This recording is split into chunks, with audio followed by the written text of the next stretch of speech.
Welcome to the Gold Split, brought to you by Lzuruha. I am Daddy P, not 3D, here with one of my most favorite speedrunners on this planet, Sinisterwon. Thank you so much for gracing us with it. I'm doing well. Doing well. How are you? I am doing great. I know we've been on a hiatus for a little while with the Gold Split, but we're coming back with a vengeance. So, let's just get this started. Tell us a little bit about Well, what do you want to know? the easy questions, I guess. I mean, we can get right into it. So, you were one of the first streamers I started watching once I discovered Twitch, which was mainly brought on from, I think it was AGDQ 2012.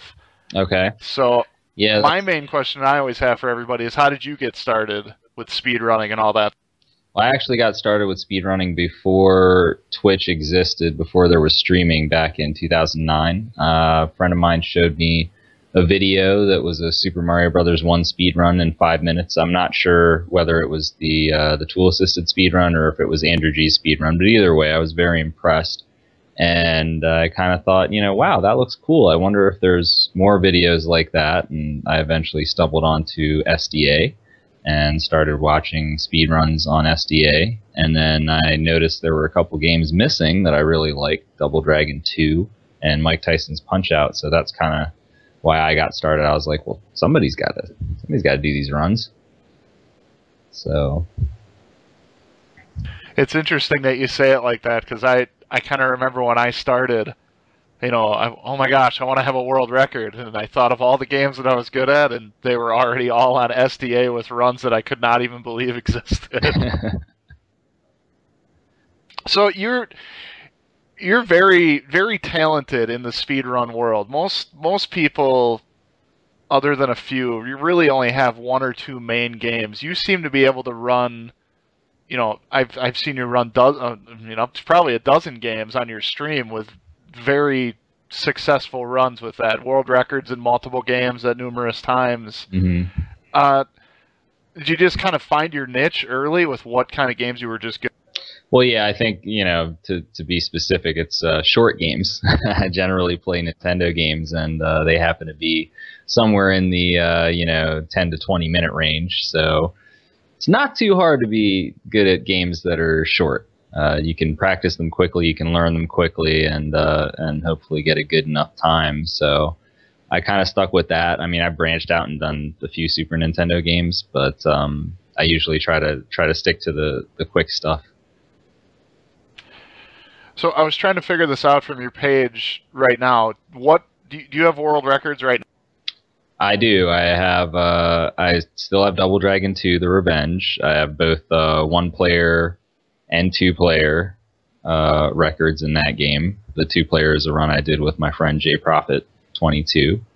I also have the 1-player 2 controllers record, which, I mean, I don't think anybody else has really attempted that, but it's a good run. Let's see. I have Rescue Rangers 2, which is also 1-player 2 controllers, but it's faster than the just the normal 1-player run. So I have that, and then I guess the more notable games, I have Teenage Mutant Ninja Turtles 4: Turtles in Time for Super Nintendo. Still have that one, and I do have some of the Mike Tyson's Punch-Out individual fights. Let's see. I have Glass Joe, just like everybody else. Except mine's cooler. I finished him with a Star Punch. I have a tie with Matt Turk for Von Kaiser. I have Piston Honda 1. I have Piston Honda 2. Tied with a lot of people for Don Flamenco. I have Bald Bull 2. Bald Bull 2. That's the other one. So yeah, I think that's quite a bit. Yeah, because some of my other records have gotten taken, so sometimes it gets hard to keep track. I don't have any Ninja Gaiden records anymore, sadly. Is that something you plan on going after? I don't think so.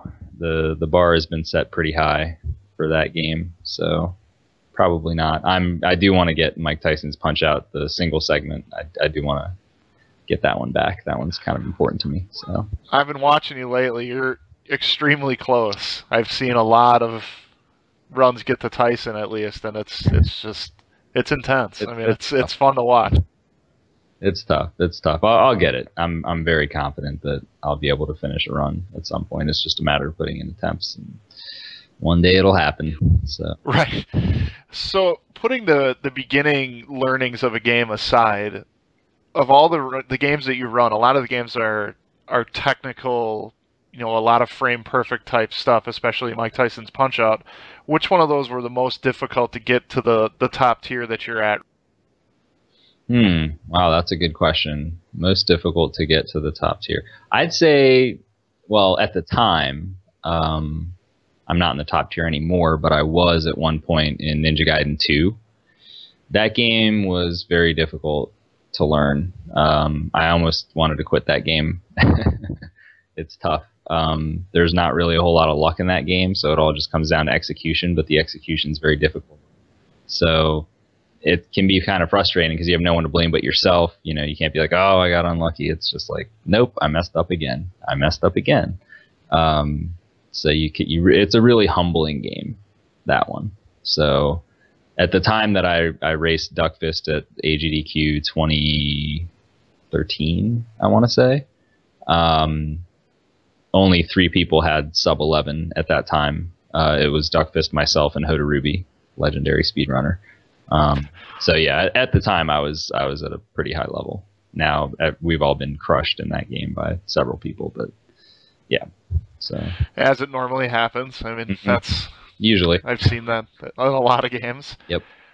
So as somebody that started this, I think you're the first person I've interviewed that said they started speedrunning before Twitch was around, which is kind of an interesting facet. Yeah. How did you start streaming when it was just in TV? Actually, no. I didn't start until after AGDQ 2012. I was a little late to the streaming party. I wish I had started earlier, but I didn't really know a whole lot about how to do it, and there really weren't that many people streaming back in those days. There was very few people, and there wasn't a whole lot of information on, you know, how to stream. I had no idea. Like, I didn't know what you had to do to get your Nintendo to show up on on the internet. Right.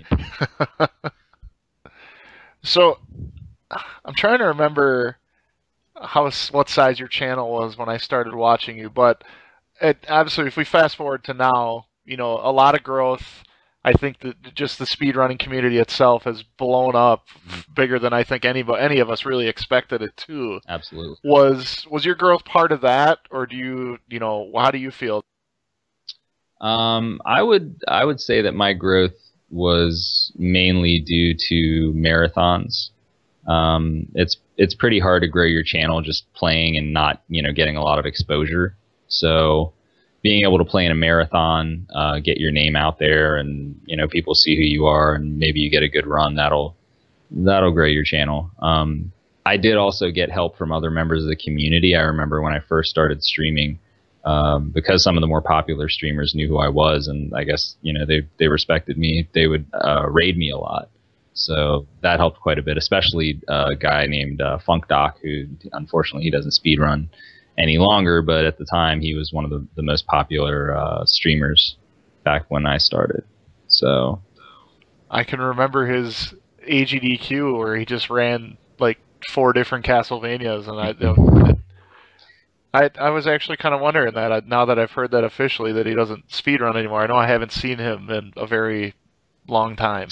We'll be going to say that. Well, I was part of the last run that he ever did. Well, I think maybe he did one more run after our race, but we raced Batman in SGDQ 2013, and he hasn't really speedrun much after that. So speaking of marathons, AGDQ, SGDQ, obviously the big dogs of that world.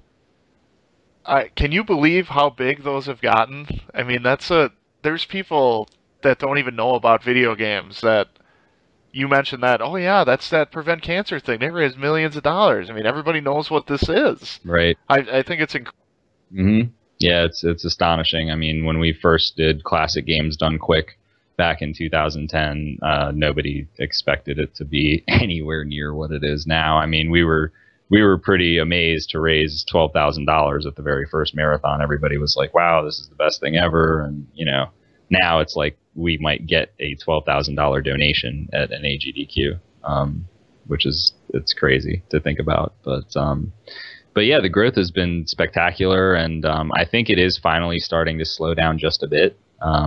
It was really exponential in the beginning in terms of not only viewership but donations, and also the amount of attendees that we got. But you're starting to see it kind of taper, and we're probably going to get to a point where there's maybe somewhat of a plateau, possibly. I mean, nothing can just keep growing and growing and growing at the rate that it has been. So it'd be nice, but Right. I don't think anybody expected it to really get to.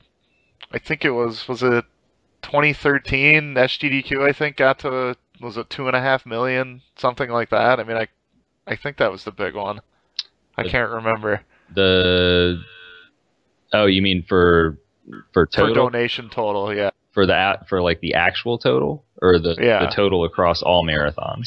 No, the one that, because I remember watching, I can't remember the years very well. It was the one where Garrison ran Super Metroid. I know that got up pretty high, and then going from there, it got... Yeah, that was AGDQ 2013. That was when Garrison ran Super Metroid. There were a lot of good runs in that particular marathon, and it did really, really popularize speedrunning, I think. And that we reached about 450,000 in that marathon, and then in 2014 was when we hit the $1 million mark. So the growth from 2013 to 2014 was enough that we had to move from, we used to stay at the 4-H center, and we had to move it to a hotel eventually. So now it's, I mean, it's getting almost to the point where it's kind of like a convention at this point. I walked in the middle of the week at this AGDQ, and I was just overwhelmed. There was just like so many people when I walked in the door. I was like, what is going on here? So do you, I know you're a big part of SDA. Do you do a lot of helping with the marathon itself? Are you involved with? I have some involvement. Not nearly as much as a lot of other people, but I do know some of the organizers, and I play a small part in certain things. Like, for instance, this past marathon, the Ninja Gaiden relay race, I had a pretty big hand in setting that up and making that happen, along with, of course, the runners and Duckfist as well. But things like that, or the 4-way Super Metroid race, I really campaigned for that and helped kind of get that going in AGDQ 2014. So stuff like that. That race was amazing. Both of those were pretty good. I'd say, I mean, if I had to rank my favorite things, I mean, there was a few this year. Your Tyson's Punch-Out run blindfolded, followed by Zallard's blindfolded Super Punch-Out run. Mm-hmm. I mean, I didn't work a whole lot that week. I can say that for sure. I mean, it's just an incredible thing to be a part of, and hopefully it keeps growing. Mm-hmm. I mean, it's going to grow, but like you said, I don't think it's going to show exponential growth like it's been showing, but I think it's a really good thing. I think it shows a lot of people that live their whole life thinking that video games are stupid, these are never going to be good for anything. I mean, we're showing people that we can raise millions and millions of dollars, right, to benefit other. Yeah, it is a pretty big deal because, I mean, video games do get a bad rap a lot in the media, and, gamers in general are looked upon. There's a certain stigma and things like that, and we kind of help break that.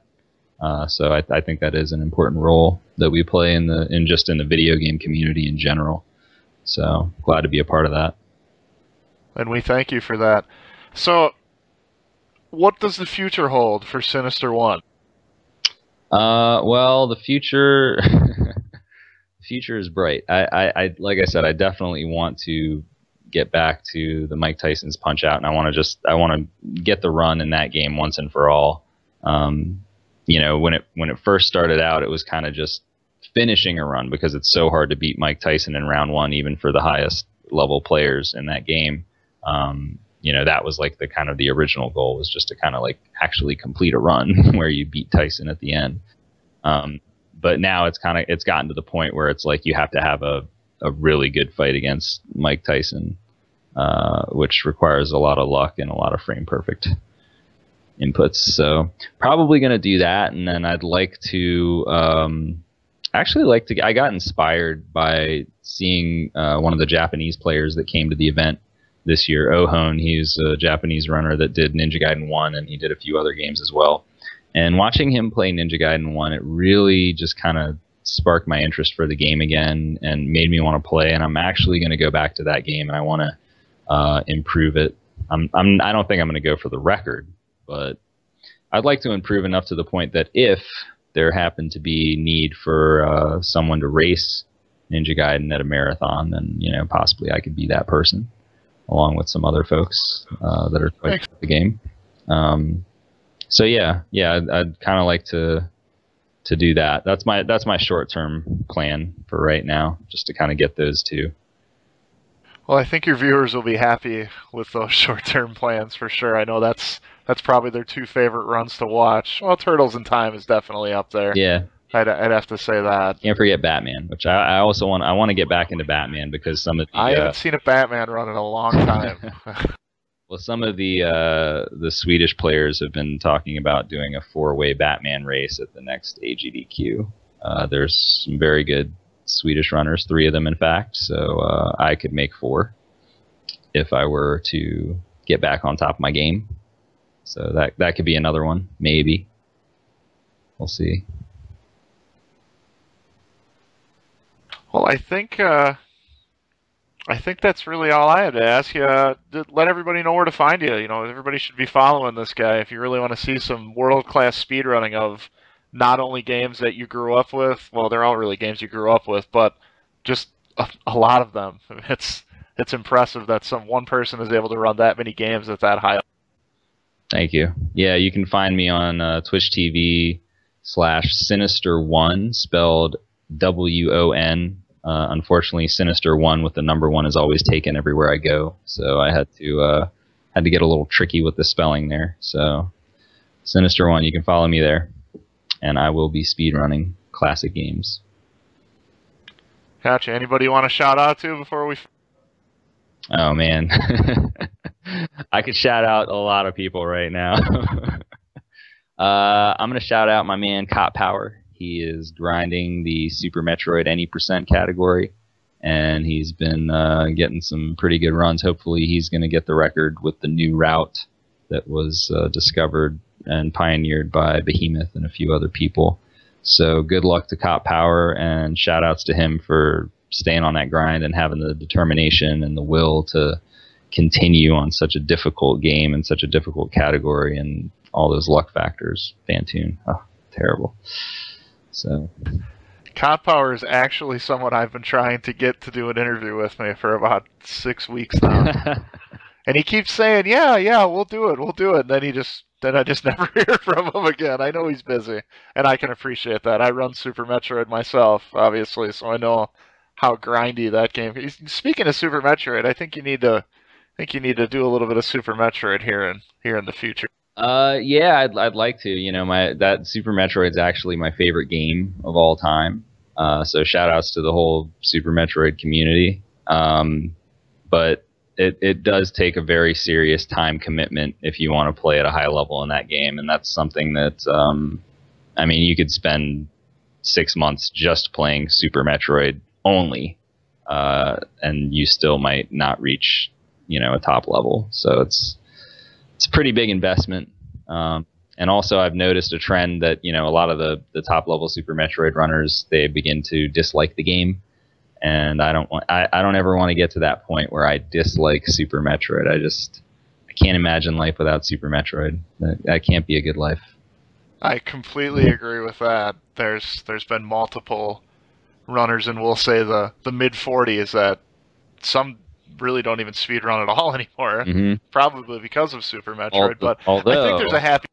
Although I will shout out one other runner, which is my good friend Garrison, and he actually has been playing Super Metroid again recently. I think he wanted to get a 29 something that he had never worked his way down to, and a few people had hopped over him on the leaderboard over there at Deer Tier. He is no longer in the top 5, and I think he wants to reclaim a top 5 spot. So it's exciting to see kind of the guy that started it all with Super Metroid in terms of streaming anyway. He was the first player that really streamed and played at a high level, played it at a marathon in a high level, and really got the community kick-started. I mean, it's not just him, but he was definitely the face of Super Metroid during that time. And it's good to see him back. Good to see him back. Good to have you back, Gary. I'll definitely admit, while I was waiting for the interview to start, I was watching Gary play Super Metroid. And he is also the one, that run we were talking about, is AGDQ run, that got me into Super Metroid. Mm-hmm. Watching that, I had just picked up the game. I had played it obviously as a kid, but I have I'm a game collector anyway, and I looked at it, I'm like, I don't feel like I've really ever played this game and beaten it the right way. And so I did that. It took me about 6 hours. Right. And then I watched that run and I said, wow, I need to do that instead. That looks like a lot more fun. Yeah. It's definitely a fun game to speedrun and easy to learn, and the community's great. You know, you're obviously a part of it, so you know. But you know, for those of you that don't know, I mean, there's a weekly race every Friday at 11 p.m. Eastern, and there's tons of people that enter of all different skill levels, and you know, you can get in the IRC and you know, meet people and talk to people and get tips and learn the tricks, and there's all kinds of tutorials and everything.